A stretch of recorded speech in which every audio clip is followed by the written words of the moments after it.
And I'm eating bugles. Yep. We are back, Northwest Moto Guys. Before we start the show, just want to give a big shout out to all of our sponsors. Nobody. So fuck you guys. We're doing this on our own in the man cave. And actually, this is a pretty sweet background, as you can see. Mm-hmm. The moto posters add a nice touch. And Jeff is eating nacho cheese flavored bugles, so typical. But yeah, we're back. Sorry, I don't remember the last time we did a podcast. When was the last time we did a podcast? Like a year ago? Probably longer. It's been a long time ago. It's been a long time with moving and life and shit, but we're back, so you're welcome. And if anyone wants to sponsor the show, throw some cash, gear, pussy, whatever. I know Jeff would appreciate that. Loves pussy. So, yeah. Woo! Yeah. That'd be awesome. But yeah, we're back. Finally, and obviously by the title of the video, Hangtown Motocross was yesterday. Jeff caught some of it. I bought the NBC Sports Gold app. I wish this guy had a smart TV so he could watch it too. So do they still split the two motos up on cable TV? On cable TV, it's like MAV and NBC Sports Network or something. But the app, how it works, which is actually pretty cool, and I think it's like $55 for the whole motocross season. Mm-hmm. But you can get it on your phone or computer, but if you have it on TV, you might as well because it's bigger. But basically, you get the second practices live as they're happening. You get first motos and second motos live and no commercials, which is cool. So what happens is, like when they go to commercial on TV and it shows like the running order, you're like, okay, top 5, here we go. And then the sound cuts out, but they're still showing the video. So it's like the commercial's happening on TV, but you get to still watch it. It's still way better than commercials. Yeah. And then you get to watch it afterwards. So like if you don't watch it live, it's just you click your app and click the moto and full fucking thing. So it's pretty sweet. So if you have a smart TV or phone or smartphone or laptop, I definitely recommend getting the NBC Sports Gold app because you get to watch it all, and it's awesome. Because I don't get why Supercross is so easy. They always have it on Fox Sports 1. It's because it makes more money. That's why. The sponsor... Well, because somebody summed it up perfectly on Vital MX. It's like a four-mile, moto guys talking. And you said this a little bit ago, motocross is like the true roots of the sport. It's like what we ride, it's what real racers ride. Supercross is like 10% hardcore fans and the rest are wanting to go to the monster party, the fireworks, the show. They don't even know who Dungy... They know who Dungy is because he was the champ. Mm-hmm. But other than that, you're like, oh, you know what?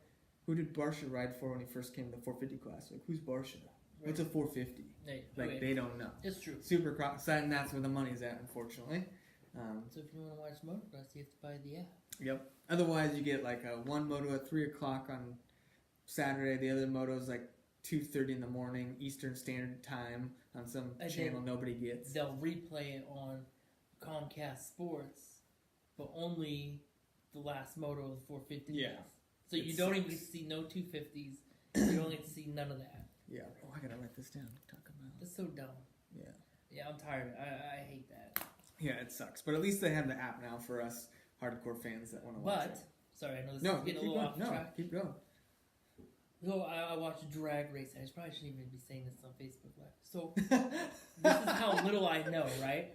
So I was flipping through my channels on cable, and there was a thing that was called RuPaul's Drag Racing. Oh, God. But I don't know drag racing, yeah. Right, I didn't know who the fuck RuPaul was. So I was like, I don't know where this is or whatever, dude, but drag racing, dude, I always watch drag racing. I clicked on it.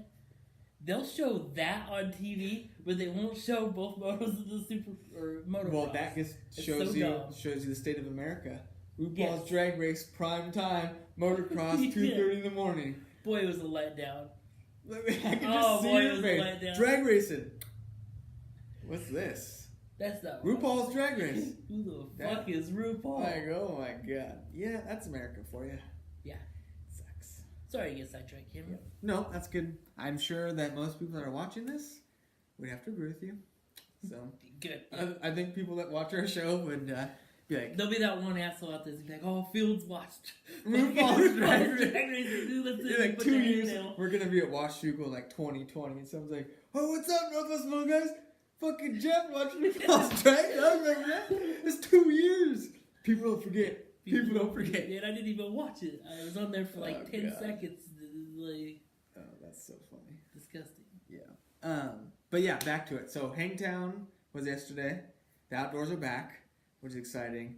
I like Supercross. Jeff likes Supercross, but we like outdoors more, especially when Supercross tickets are actually more than outdoor tickets, and you have to stay. Well, and some you can get your VIP pass, but your general admission tickets are like $60, and you have to stay in your seat.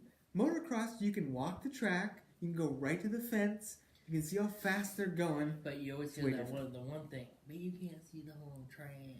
At Supercross, you can see the whole track. Yeah, but the speeds, the jumps, like it's just a different atmosphere.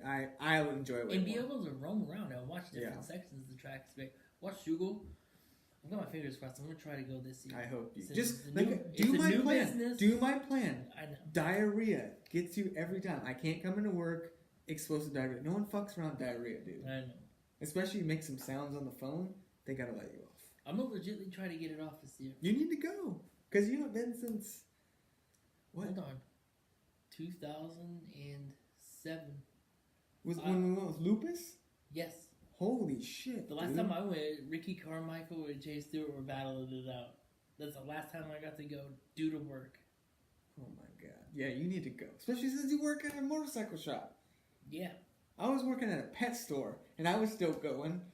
I know. When we worked at Foothills, we went. Yeah. That's just the part I don't get. How do you work and be a part of like an industry and yet you don't get to go? I don't know. I'm asking you, Larry Sanders. I'm asking you, Larry Sanders. How is that possible? Well, I'm going to be 31 this year, which is, I know, I don't look, I age well, especially sitting next to this guy. But I think I've only missed Washougal 4 times in 31 years. That's awesome. It's a good run. Well, it's the same time as my birthday, so it's like a birthday present. Can't miss that. But Hangtown track, when I went in 15 and 17, they had the Fly 150 booter, which was cool. It was sick because I mean those dudes hitting that jump was huge.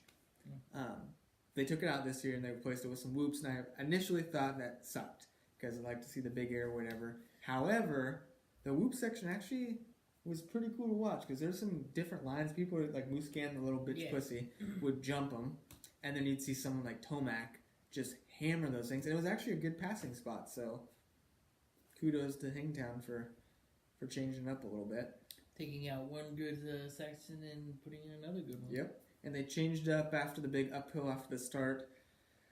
In the last couple of years, it would snake down a little S-turns. Well, they did a gnarly, and you probably saw it on TV, that gnarly off camber. Like when they showed that like real racers, like if you don't ride, you don't understand, like, oh, whatever.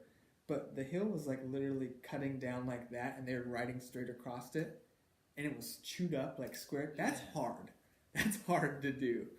So that section was gnarly, and then after it was I guess you could call them like little mini rollers, but that just rough, rutted section up to that wall jump. Yes. That was pretty gnarly to watch. That huge step up, they got all chunked out, people weren't making it. Oh, God. Yeah. The downhill was gnarly. It is a really good track, and it's a lot bigger in person than it seems on TV. Like, it looks big on TV, but when we went, it's huge. Like, and it's pretty spread out, but it's a cool track to watch. Don Strauff, what's up, Dono? He owns Ducko's Custom Framing in Springfield, Oregon. He used to manage the rink down in Eugene. What's up, Dono? But yeah, Hangtown has a really good track, really good facility. They could use some more trees. We're blessed in Washougal. There's literally no trees on the track. So when we went, we got blasted and baked. Hey, it's your wife. Your wife is watching. You're supposed to be at work. Hey, at least you're really doing what you're saying and not like you're on a Facebook Live video at like a strip club. Yeah, we're at the titty club. Like, you said you're going to Cam's house. Oh, shit. I can't let that happen again. Yeah, you don't want to do that. I mean, for the first time. I've never done that. I've never been to a strip club. Still. Me neither. Yeah, neither does Jeff. I don't pay for titties and downstairs. And? I already said pussy earlier. You did say pussy. So I might as well say it again. Might as well say pussy. Yeah, no, the Hangdown track is good. Good variety. Couple jumps, not like huge jumps, but it gets rough. It gets rutted. It's fun to watch. And it did. It looked dry, and then they would lay water down, and then you would see it get chunked out. Yeah. It was dry, then it would get wet, and then soften it up enough to chunk it out, and then there would just be holes in a line. Well, it was crazy if you because like most tracks, they had like sand, and I think Hangtown's known for adding rice holes to at least the start to get some more moisture in there. But if you go from like the finish line start area, it looks kind of sandy or loamier, like they really dig down in there. And then you go over that big tabletop in the first part, those gnarly long ruts. And then you got the uphill. Now it starts getting dried out and square edged for the off camber. Right. And then you go into the ruts of that straightaway again. And then you got the chunked out dry. Like, that's hard to do, like changing back and forth between that. Yes. So keeps them on their toes. I think she's talking about the strip club thing. Don't worry about it, Angie. We're not worried. She said, we are glad we're back too. Northwest Moto Guys staying around. And if you want to sponsor us, like Samaritan Health, like send us some money. Angie, show us the money. Show us the money. That'd be fantastic. But the track was awesome. So it made for exciting racing. And going back, this isn't a bash on Supercross show. We just enjoy motocross more. But another common complaint from Supercross from people in the core of the sport is it is so narrow and the straightaways aren't super long. It's hard to pass and it gets really cookie cutter. It's just follow the leader. At least in motocross, you have the sections, and when they do get rough, it's even better. But long downhills to try to pass someone. There's not a lot of 90-degree turns that you fall around. Like, there's a lot of opportunities for passing, which makes racing more exciting. Because I know, especially this year too, happens every year. But someone gets the whole shot in Supercross.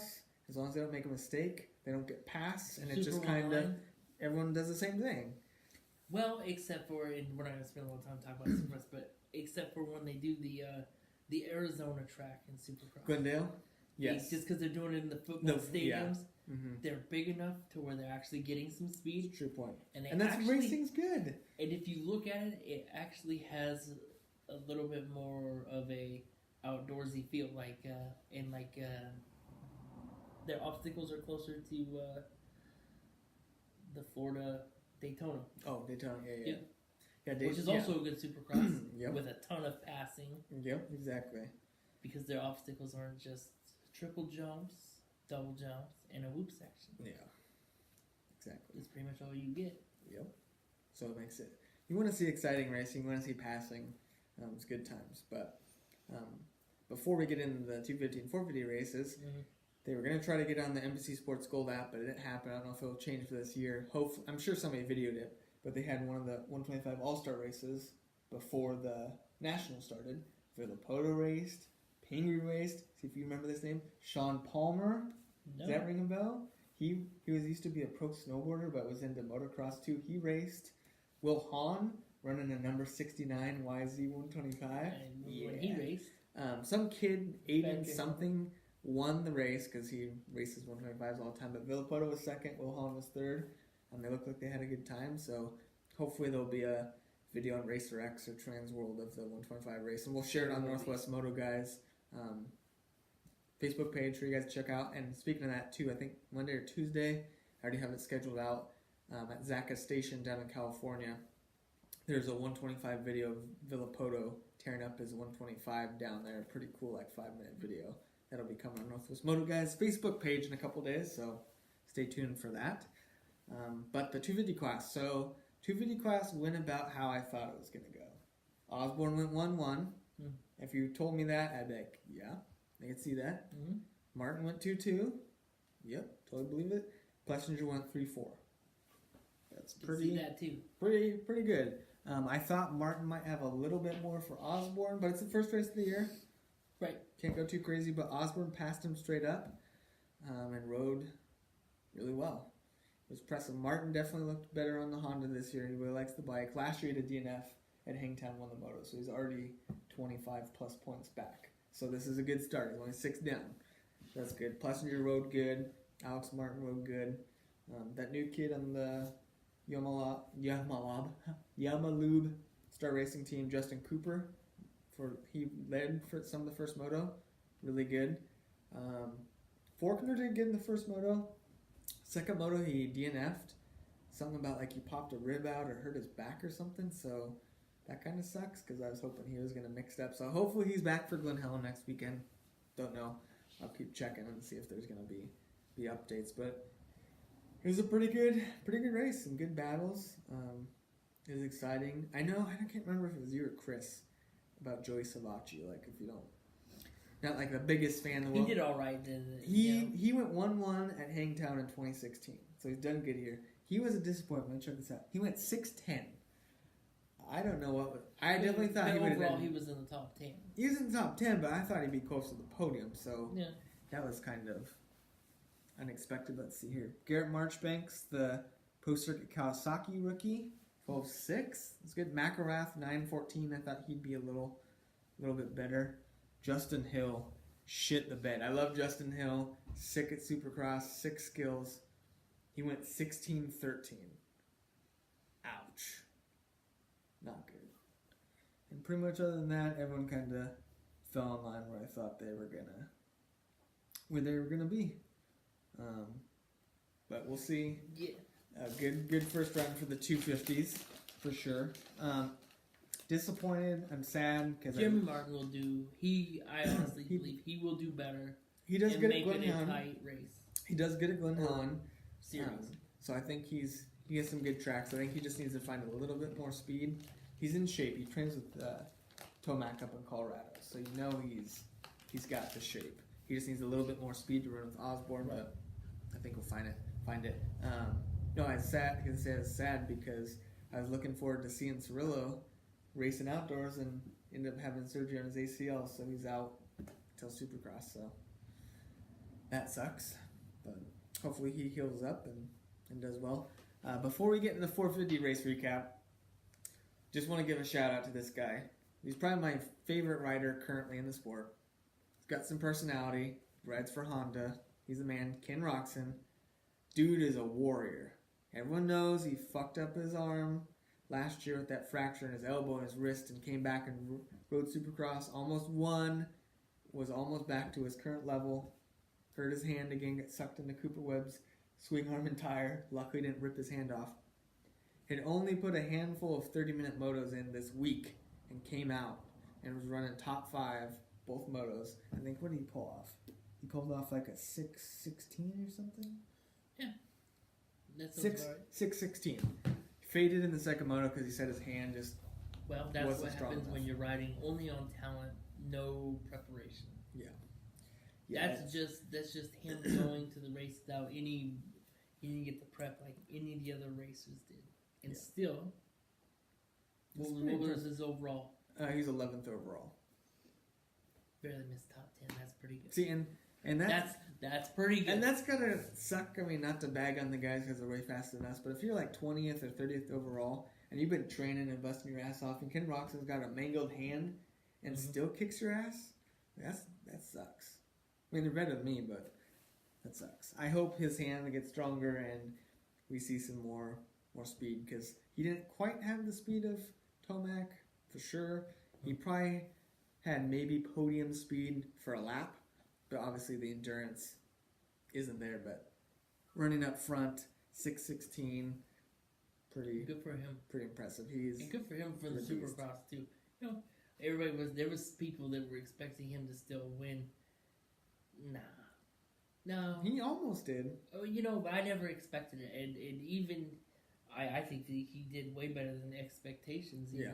Because that was it was just good to see that was him a gnarly injury. racing. I don't know how many people that follow this show follow Ken Roxon on social media. You need to because his personality is awesome. He shares a lot of cool stuff. But his surgery photos, like of his arm and the rehab he did, like I don't know how you could like function and brush your teeth normally, let alone race a dirt bike at the professional level after what he did. What did they say? There was a few people that had that same type injury that just quit racing. Yeah, he couldn't. Like, he dislocated his elbow, his wrist was jacked up, all the tissue damage. Like, he still can't even, like, bend his elbow all the way.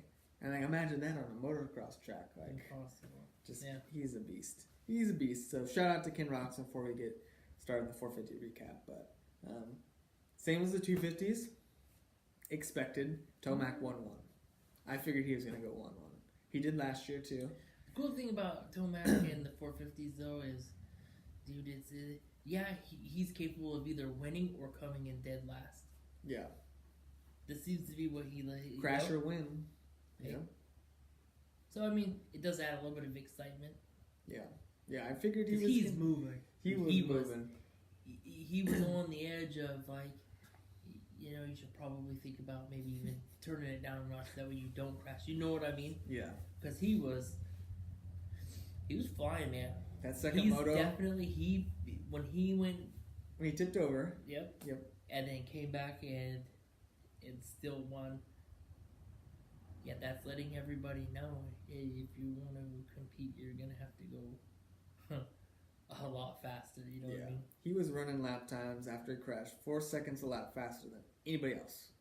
That's just 4 seconds. That's just Musquin like Anderson. That's not. He was like 10, 12 seconds faster the lap than like 5th place, 6th place. Like that blows my mind.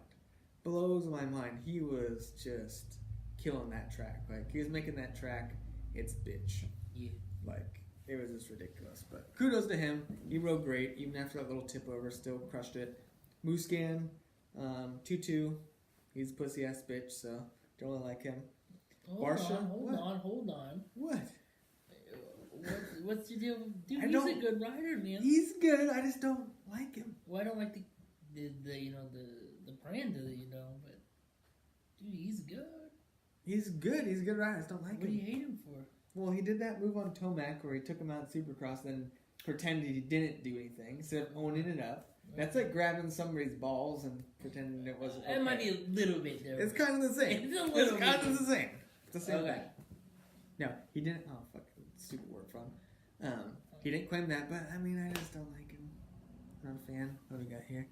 Shane. Oh, Sugar Shane. Where's he at? Shane needs to come in this next one.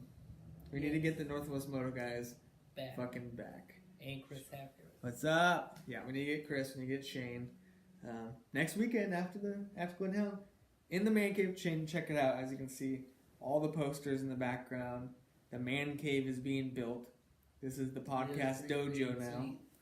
So it is. Yeah, but the pussy ass bitch, like Jeff was saying, Musquin 2-2, Barsha 3-3, rode well, 3rd overall, looking good on the Yamaha. So hold on. Yeah. Is it just the move that he did on Tomac? I just never really liked him. I don't like his squeaky little voice, his little rat face. I just don't like him. Not a fan. He's so my Chad. He's my Chad Reed. Like Chris has his Chad Reed. Chris does have a problem with Chad Reed. I just don't like Musquin. Okay. Even though I have his autograph on a Red Bull hat, still don't like it. Okay. He's a good rider. I'm not taking it. Shane, do you like? You need to let us know. What do you think about Marvin Musquin? We'll see what he says. Yeah, I don't know if Shane likes Musquin either. You know, we'll see. Shane, I don't care either way. Shane fucking likes everybody, so we're gonna see. If Shane says that Musquin's a fucking idiot, then we'll fucking forget about him and won't talk about him the rest of the show. Okay, we'll see. Right. We're waiting on Shane. We'll continue with Barsha until Shane gives his answer. Barsha 3-3, looked good on the Yamaha. Led a little bit. Was looking good. Pulled through. Anderson 4-6. He led a little bit and looked fast too. Faded a little bit, but I think he's got a little bit of a Supercross hangover after winning the title. Good for him, by the way. Yeah. I do like Jason Anderson. Yeah. His style is cool. And you know what I like about him too? Aggressive. What did Shane say? He said that last shit with Tomac he did, that was fucked. Doesn't like him. So, no more talk about that guy. Yep. Right. We're done. We're done. Shane settled it. Yep, Shane settled it. Right. Go back to Jason Anderson. I like his style. He's just kind of ragged and kind of rides like Villapoto a little bit, just like using a lot of his body and going crazy, but he's got also aggressive style. Man. Yes, aggressive style. And then what I also like about him too, like I said, I wasn't the biggest Dungey fan. I don't hate Dungey, but he was so like vanilla with his interviews. Like he never really gave too much away. Anderson really doesn't give a shit. Like he'll be like, I'm gonna go party and get drunk after I win this championship. Like he'll be like, I went surfing today. He's got long scraggly hair. Good for him. Good for being different. Yes, that's awesome. Let's see.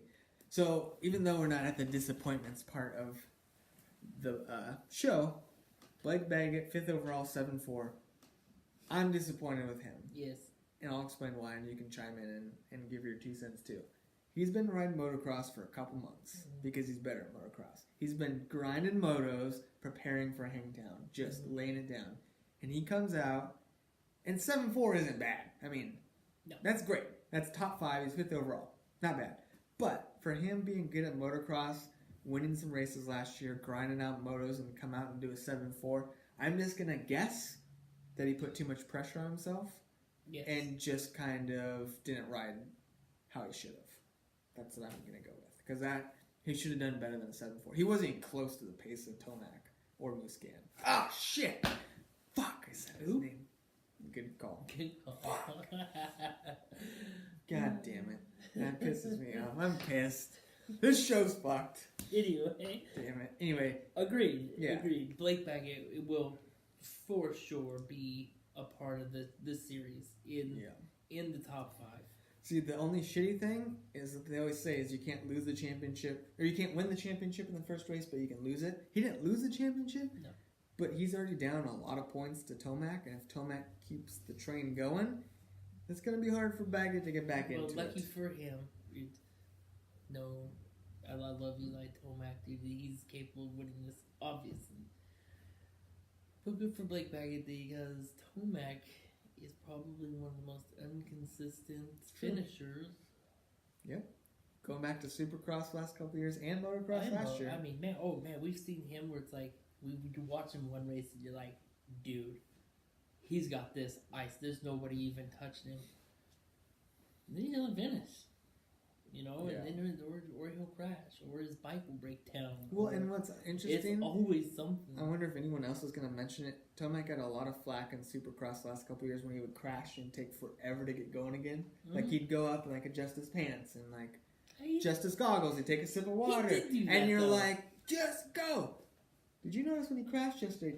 It was a tip over. Was anything big? Oh, someone's outside. That's why. He got up pretty quick. He kept the clutch in, motor was running, got back up. There's no adjusting. Boom, he took off. He got up way faster. Well, why? Why not in Supercross? You know what? The only thing I can think of. Are we getting into a conspiracy theory? No. Are we? I think you say this has something to do with Donald Trump. No. Fuck that. We don't bring politics into this. Okay, good. Okay. This is what, and Tomac actually said in the press conference, so this gives some validity to it. It's a big word. Supercross, tight, short sprints. What happens with that? Your heart rate is up super high, right? You're sprinting, boom, boom. Yeah. He said when he tipped over, his heart rate didn't spike. So motocross, your heart rate's still up, but you're not sprint, crazy, jump combination. I think the reason why he takes longer to get going at Supercross is your heart rate's already high. You crash, it spikes even higher. You seize up, arm pump. It's harder, but when you drop your bike when your heart rate's lower, you don't panic as much. You're like, oh, okay, deep breath, pick up your bike and go. So I think that could be a reason is his heart rate wasn't as high. It was weird because I do remember what you're talking about. Yeah, it happened a lot where he'd take forever to get going. Yeah. It's a pretty common thing. So. Maybe he was holding out for. No, we're not going down that road. We're not going down that road. Conspiracy theories. No conspiracy theories. Yep. And we don't talk about Marvin Moose. Oh, who? Or Donald Trump. Who? On this show again. Don't know what you're talking about. I have no idea. Don't know what you're talking about. So after Baggett's 5th overall, 7.4, we got Pike with a 5.7. Good ride. Benny Bloss, 10.5. Christian Craig, 8.8. Now, Christian Craig is probably one of my favorite riders too. It helps that he rides Honda, because we're Honda fans. But he's got some sick style. He looks good on a dirt bike. That's no homo. He rides really well. Oh, yeah, for sure. Shit, I lost it. Here we go. So Phil Nicoletti was a 9.9, and then Bradley Taft was 11.10 for 10th overall, so it's top 10. So, pretty good. I didn't think Roxon was going to get in the top 10 the first race. I figured he'd have a 5th or 6th like he did, and then I figured it would be hard to replicate, but as the summer goes on, he's going to get stronger and get in better shape. I just hope he backs it down where he's comfortable and just gets through the year healthy. Whether that's 5th overall, 10th overall, whatever, I don't care. Just stay healthy. You're the best. That's all I want. Let's see if there's any other weird things that happen. Oh, shout out to Stank Dog, Jared Stanky, racing the 450 class on a 252 stroke. Hell yeah. Sick. And Chris Aldridge, Oregon boy from Redmond, over my neck of the woods. He rode a 250, a two-stroke too. Let me see what he got. Where is he at? Aldridge, where are you? Oh, did he not qualify? Huh, sorry, Aldridge, he didn't even qualify, or at least it's not showing up on here. Okay, Aldridge didn't even make it in the motos. Oops, sorry. But he was still riding a 252 stroke, trying to qualify too. But Stank Dog did get a 250 into the 450 main. So overall, it was a good race. We already kind of talked about our disappointments in the 250s and 450 class, so we won't really go over that. Next weekend's Glen Helen, gnarly track, big hills. It gets rough. It's usually hot there. Don't know what the weather's going to be like. So we can see some 250s blow up? Yeah, that's More possible. than likely. It's possible. What did he say? He said 252 smoke. 2 smoke. That's right, 2 smokers. So Glen Helen's next weekend. Start the 250s. Famous thing. Predictions. Give me your top 3 250 class. Glen Helen next week. Oh, Jeremy Martin to win. Okay. He's going to start winning. And Faulkner. And then I'm going to say the dude that's been winning. Osborne? Who's for sure to win. But I always going to go with the underdogs first. But I do put Osborne because he's the perfect underdog story, man. I mean, when he first started, nobody thought. Yeah, he went to Europe for a couple years because nobody thought he'd get him. I mean, he was always fast because he was a Honda guy when he first came in, right? He went pro and he was with KTM. This is like 06. This is how long he's been around. And he was a little out of shape. Shit the bed. He had to go to Europe for a couple years and ride Yamahas. Did pretty well there. Came back with Geico Honda, which is what you're thinking. Yes. In 2012, Honda for. He did all right. I mean, okay. he had. You could tell that he had skill. Mm-hmm. Yeah. Then he went to Husky. First couple years, same thing as Honda, had the skill, and then last year it just all came together. And now he just. I think sometimes, man, these guys just need to get a win. Like if Faulkner just, because he's a young kid, if he just gets that 1-1, like if he goes to Glen Helen and gets 1-1 and just annihilates, you know, he can get on a roll, man, and then they'd like, oh, I know I can do this now, and then they go to Colorado and do the same thing, and then on and on and on. Yep. I think that's how Osborne did it. I think he just felt good one day and just made it happen, and then just kept making it happen. Yep. I'm gonna agree with you with J Mart. I think he's gonna win Glen Helen.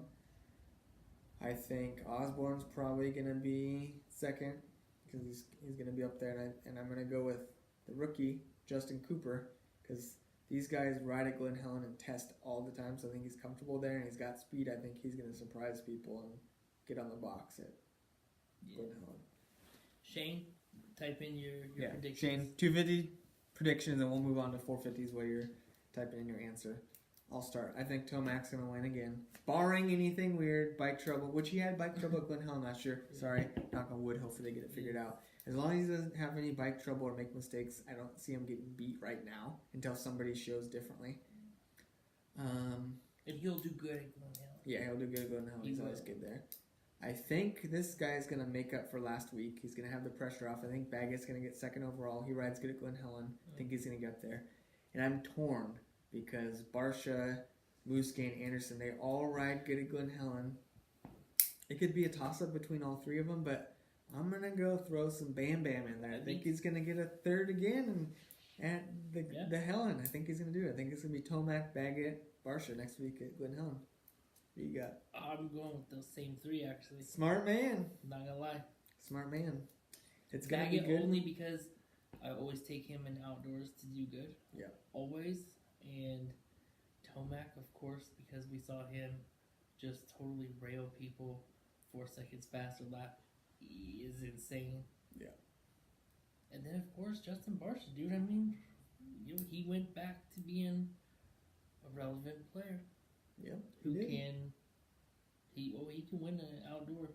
Yep, he could. He did a couple years ago on a Yamaha, so he's feeling good. He's got the confidence. He's healthy, and that Faster than I've ever seen him. Yep, he's riding well. So I think Shane might have got off here. So we will. I don't know if we'll get his prediction, but hopefully next week Shane will be here. Yeah. We'll Maybe be back. Chris Maybe Hackworth. Chris Hackworth. I'll have to call him and text him, try to get him over here. He'll have to watch at least some of the race though. He can come hang out. We can have Chris Hackworth on, even without. He can be watching behind the scenes, giving us candy and snacks, filling us water bottles. Because I heard he's being a little bitch, so he can fill up our water bottles or something. Jeff didn't say that. I heard this through somebody else through Facebook, so don't worry about it. Brutal. Yeah, but that's pretty much it for our first show back, Hangtown Review. Not really podcast because we're not doing a podcast yet again, just a show. Facebook Live, Sunday afternoons, schedule allowing, and then we'll be on, this recording will be on YouTube for everyone that's on Instagram to watch later. But now that we're getting back into it, I'll be more active on the Facebook page, sharing some videos, going live on once a week, doing a review, recap races, sharing pics. Maybe we'll get some of us riding if we can get riding again, but message us. Left Coast Motorsports needs to sponsor us. Yes, Left Coast Motorsports needs to throw us some cash, get us some equipment, get some cameras, get us some mics. We'll rep the shirts. Absolutely. You know, we totally do that. We're in a real recording studio now. We got actual posters. The background looks legit right now. It does. It looks way good. This is a pretty cool area. Yes, this is nice. Getting back to the roots. But other than that, thanks for watching. Everyone's going to watch this later on because we haven't done this in a while, so I figured there won't be very many live viewers. But everyone that's watching from Instagram, YouTube, Facebook, give us some comments and feedback. We're moto fans, but we're not professional videographers. Yes. So, and always fuck you. chime in. We always want to know what you think. Yeah. Give us your opinions, what you want to hear more of. Even Interact if it's with just us. to tell us that we're all a bunch of fucking idiots. Yeah. We'll take it. That's cool. Oh, it looks like Shane said Martin Osborne Cooper. Smart man. All right. Good job, Shane. Yeah, Shane, you got to be here next week. Do some podcasting, show, recording with us. Got plenty of room. But until next week, thanks for watching. Northwest Motoguys is back. We're stoked. Back again. So, yeah, we'll see you next week. Peace.